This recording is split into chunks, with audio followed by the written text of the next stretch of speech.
Good morning. This is Jericho Curry. Just doing my final assignment for Journalism 301. And so, as I'm going to go ahead and jump right into everything that I'm going to be discussing with you all today. And so, my first one is going to be about the chapter of our textbook, Journalism of Ideas. And one of these chapters that I want to bring attention to is going to be Trendy Ideas in chapter 7. This is something that I really think is important because there's a lot of trending things that goes on nowadays in society, and so we want to make sure we focus on not getting caught up with the different trends and trying to stay on top of the trends when it comes to reporting different news and different information. For instance, one thing that I liked about how this chapter was talking about was think twice. So before we automatically try to jump out there and cover something that we think is a trend just because we see someone doing it or it seems as popular, think twice about that. Is this something that is newsworthy? Is this something that is actual trend?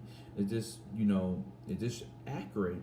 And for instance, on University of Kentucky's campus, we have a thing that everybody's wearing Apple AirPods now.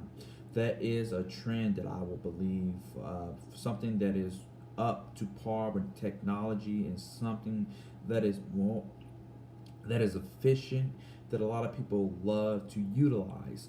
So if something does come about when it comes to the AirPods, that is something that I will personally report. And so with this book chapter, it talks about head out, tune in, step back, think twice, and wonder why. So when it talks about wonder why, think twice, wonder why this is a trend or why is this a good idea to report on. And so something else that this chapter goes on to discuss is the always list. And one of the things that I really want to point out of this, what it says, always recognize real trends from isolated incidents. And then going on to the never list, it talks about never buy into the hype of supposed a new fad.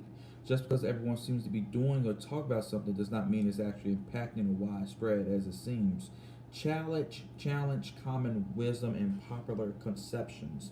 And so that is something that I very think is a really good idea when it comes to trending ideas.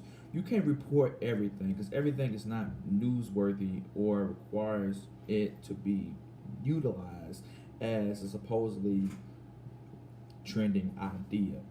So that's something, some little information that I got out of that chapter, and that is important to today's news reporting climate because, like I said, you want to make sure you get all the most important news out there to your community.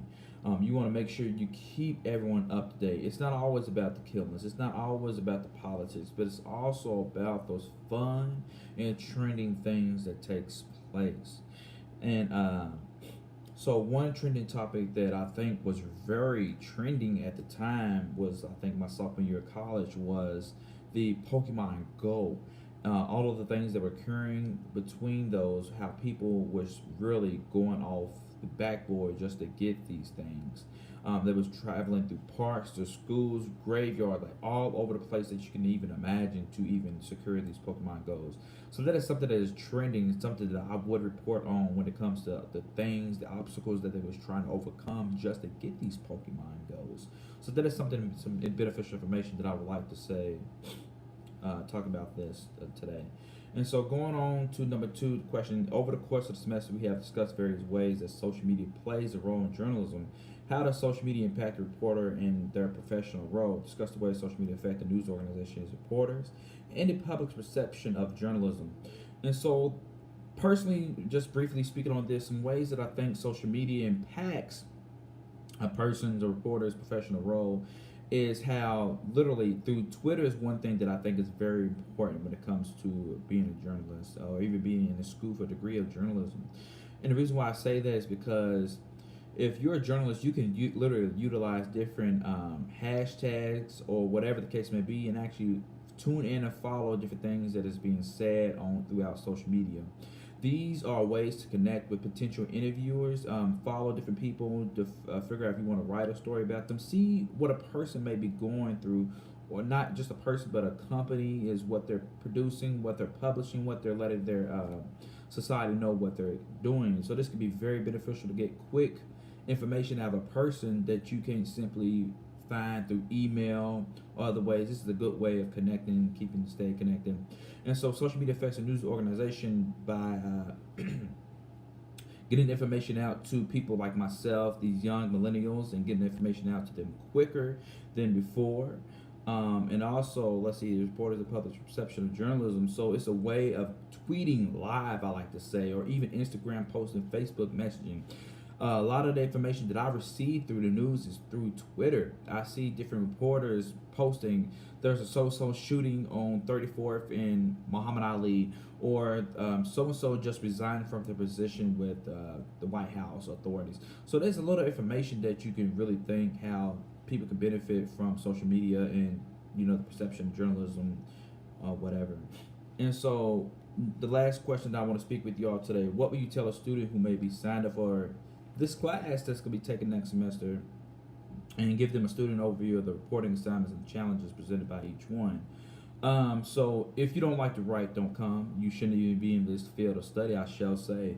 But I honestly think you should be ready. Be ready to write, be ready to come in this class with an open mind, because a lot of the assignments you really do need an open mind to tackle these assignments. Make sure you review the AP style guidebook to the best of your ability. Be aware of all of that. Try to stay up to date with the news industry, what's taking place, what's the most current events.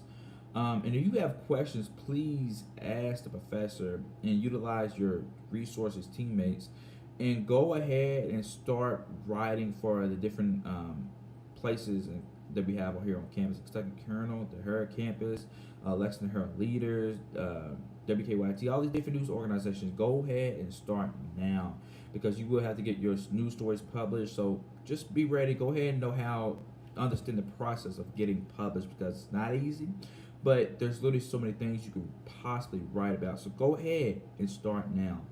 And so this is my final assignment. This is the end. I hope you've enjoyed it, and I thank you for a wonderful semester, pouring into me as I'm ready to pour into others within my career. Thank you.